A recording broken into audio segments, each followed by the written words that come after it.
John. So today, I want to make this one a quick one, but at the same time, it's probably going to be around 8 minutes long.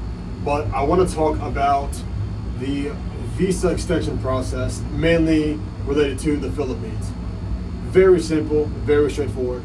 All you really need is your information in terms of when you got here, when was your last extension, or the first time that you arrived as well. You need that information. Your height in centimeters, your weight in kilometers, not kilometers, in kilograms, right? And then also, you need to have pesos, cash.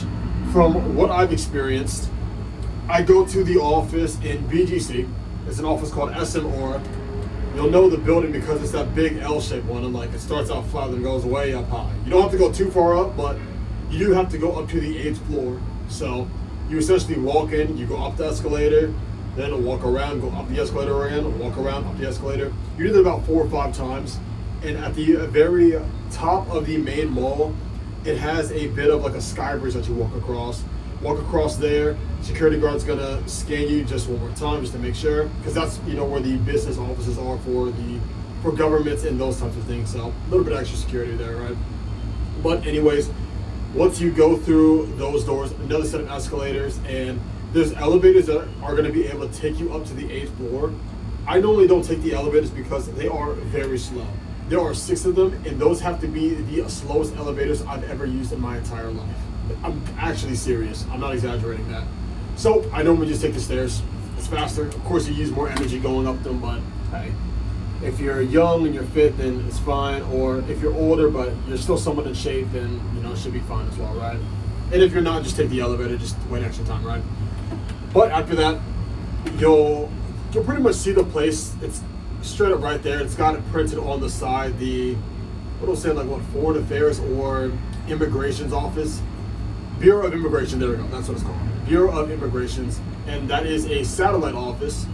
So what that means is, yes, you can extend your stay here, you can extend your visa, but the first time, you can only extend it up to 1 month. Then the second time, and after that, you can only go up to 2 months at a time, unless it's a special circumstance, right? So for me, I go there, I'm able to extend it for 2 months, and I just do that, every 2 months I go back and extend it.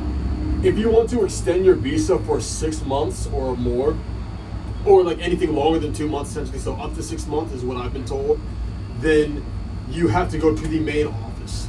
I personally have never been to the main office, but from what I've read online and what I've heard, it is very long. It's a very long process. You'll be there for hours, and there's going to be a lot of uncertainty, right? But you might be able to speed your way through that if you know somebody. The Philippines is one of those places where the more people you know, the better. The faster things can get done, and the better they can get done. But if you're going to this satellite office in SM Aura, the one I go to, then you pretty much walk in, there's a front desk there, you tell them what you're there for, whether it's a visa extension or an ACR card, which I'll get to afterwards. But you can do visa extension, and then what they'll do is they'll hand you a form. You fill out the form, there's a little table with a pen, you fill it out with all the information that I talked about. So your passport, that number, your name, of course, your address if you do have one here, and then also your purpose for staying. I don't really think they pay too much attention to your reason for staying or your reason for extending. I always put for vlogging, and sometimes I'm like, oh, a vlogger, and they get a little excited over that, but I don't really think it matters too much. But you should try to fill out as much of the information as you can, and if you need any help, you can easily go and ask them at the front desk. They'll be able to help you there. Very simple. It takes like maybe 10 minutes, 10, 15 minutes to fill out the form, and then once you submit the form to them, then they'll, instead of them taking the form, you kind of just hold on to it, but they just kind of double check and make sure you have the information good. They might ask you some questions if some things are off, and you might have to make some corrections. Very simple. But then they'll give you a ticket. They'll print off a ticket. From that point, you go all the way to the right side of the entire interior, and that's where all the visa extensions are going to be occurring. There's going to be a little flat screen TV, and it shows what number is up next. The little printed ticket that you get has your number on it, so you can see, who's up next for which counter. Each counter also has a number. It's very straightforward. It's very simple. And then also, if there's a lot of people in line, and sometimes there is, sometimes there's not. I personally have never had to wait longer than about 30 minutes in the line itself. Last time I went, I didn't have to wait at all in terms of the line. Literally, when I got it printed off, I went over. I was actually confused because my number was already up next on the flat screen, and that's because no one else was in line. No one else was doing what I was doing for like the Visa extension. So went up to the counter, gave them the sheet. They might ask you some other questions, so on and so forth, but essentially you fill out a little bit of a slip, and then also you can pay for Express. All Express does is make it faster, so you can get your passport that same day. You're gonna give them your passport, they hold on to it while they fill out the document, the information, and if you do Express, then you get it back within usually 30 minutes is what they say, 20 to 30 minutes.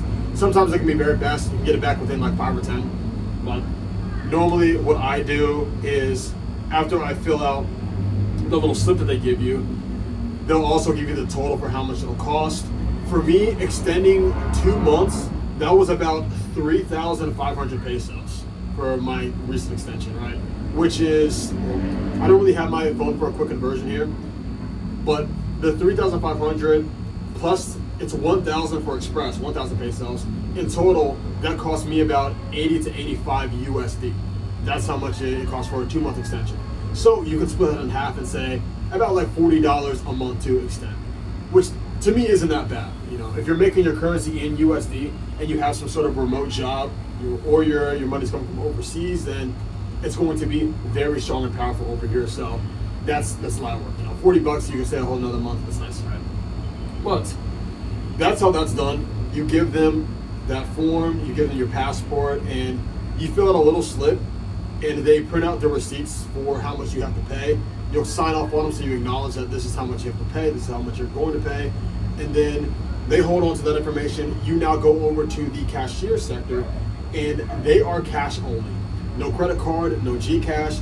The only thing they accept is pesos, physical pesos, right? So make sure to have that. And if you don't have that, then after, you can still do the whole process going up for you, like until the point where you get your receipt. And instead of going right to the cashier, you can go right back out, and right downstairs, there tends to be an ATM, a couple ATMs.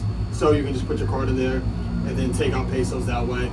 I use an American credit card, Visa, and it works perfectly fine for all the ATMs here. So I think it's like Visa, Capital One, like any of those ones, any of those like main American ones should work fine. You should be able to, pull out cash from your bank account there. So if you don't want to bring cash on hand, if you don't really know how much it'll cost you, then you can just go in, get it done, and then just go to the ATM afterwards to get your passport back. Do make sure that you have enough money to get this done, because if you give them your passport and everything and you actually don't have enough cash in your bank account or enough pesos, to take out or anything, then you're kind of stuck there. They from my knowledge, I'm assuming they just keep holding on to it because they already do the whole process of getting it together.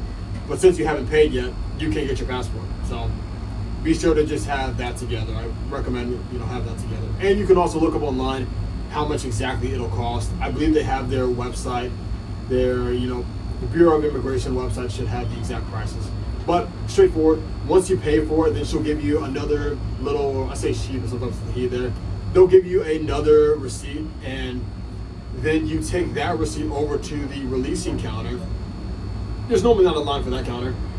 And then from there, she'll take the receipt from you, that confirms that you paid it, and then I believe that's actually when they do the finalization. They start finalizing your visa extension or your ACR, whichever one it might be. That's when it gets finalized, right? And then there they'll tell you, okay, just wait 20 to 30 minutes. Normally this time, I'll just go right back out. I'll go grab something to eat at the mall. I'm quite hungry by then. And then by the time I come back to it, it's done. But sometimes I've just waited there, and within 10 or 15 minutes, they'll call out your name, and you'll be able to just go pick it up. Bam, you're done. You can get out of there, right? Also, I should mention, when you're first going to get your form submitted to get it extended and you get the little ticket, they will also call out your number when they're ready. That is if there is a line. If there is a line that's busy, they might know you're not paying attention to them, so they'll call out your number, and they'll call it out multiple times so you can go up and go. If you miss it, they'll skip you. You'll have to get back in line, right? But that's that. It's very simple. And in terms of the ACR card, it's literally the same exact process. You're going to fill out the same exact form, except for the purpose, you're going to say ACR card. Now for that one, you do need to have two things, right? You need a Philippine phone number, and then you also need a Philippine address. Those two things are required to get your ACR card. It can be a bit tricky because normally to get the ACR, you need a Philippines address, but to get some sort of Philippines residence or address, you need an ACR card. If that sounds a bit confusing, it kind of is. But for the most part, what I did is, I worked with my host and said, okay, hey, I've already put down my deposit. I'm going to be staying here, so when I go get my ACR card, I'm just going to put this place as the name or as the address what I'm going to use. So when I went to the same office, same SMR, Bureau of Immigration office, same thing, same setup, I put my address as this place, the condo that I'm currently in, right? This was the address. So then same process went through. You have to wait a little bit, and boom, right then and there you can get your ACR card. Now, the main thing they also say is you need a photo.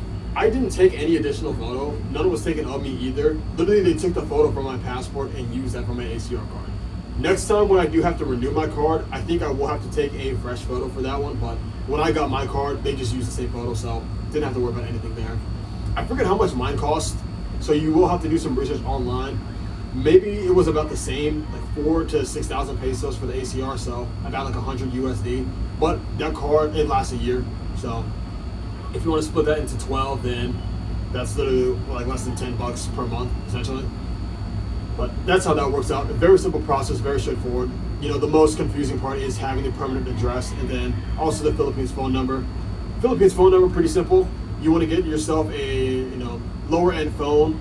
I got an Oppo phone. It cost me about 5,000 pesos or 90 USD. Then I got a little SIM card, which was about 10 USD. I got that at Globe. And the guy pretty much handled it when I went there. He gave it the number. He set it all up. He linked it to Globe. So that's what I was using as my pocket Wi-Fi as well. But it's mainly my Philippines phone number, which that also allows you to sign up for things like GCash. And then also getting your ACR card allows you to sign up for GCash as well. If you're on the Philippines, then GCash is one of the main things people use besides physical pesos. Very straightforward, very simple. If you need any kind of extra information on it, then just do some research online. There's plenty of other videos that are going to be more clear and concise about it. I just kind of wanted to briefly go over it, let you guys know my experience, what I went through when I got it done.